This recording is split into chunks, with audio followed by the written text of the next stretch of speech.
My name is Dr. Nirali Shah, and I'm the Research Advisor for Reproductive Health at PSI, which stands for Population Services International.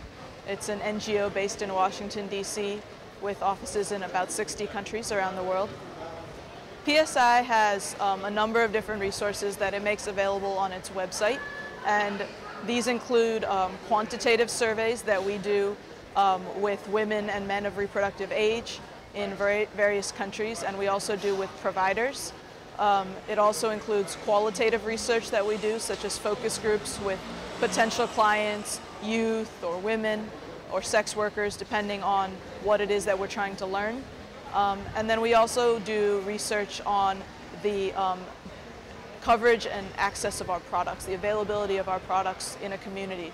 So to find out if, for example, the contraceptive pill is available, and if it's being priced at the right point, and if it's being stored properly, how far a woman might have to walk to get it. Sure, so these, all of these different research studies that we do are written up into research reports that are fairly accessible to read because they're written for use by our program team, our marketers. So it does contain kind of a minimal amount of statistical information, and these are then posted on our website under the research section. And then additionally, we welcome calls and things like that from journalists or other interested parties, and we're happy to share our data with them. I think one of the things that's really important is to try to understand the source of the data or the statistics that a journalist might see or hear. I think that particularly when the data comes from a research study or a peer-reviewed article, it's really important to try to understand who the population was that created that data. Is it representative of an entire country, or is it very specific to a small region or a small group of people?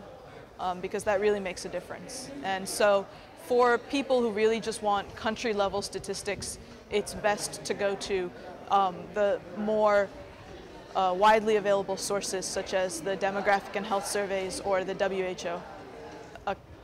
Sometimes an error that we see when we're looking at newspapers is that when research studies are translated from their research format to something that's more accessible to a lay audience, the nuances of the research, such as the confidence intervals and the fact that something may or may not be mathematically meaningful or statistically significant, is lost. So it's very important from a research perspective to know if something has a value of 20%, and we know that with high confidence or low confidence makes a big difference.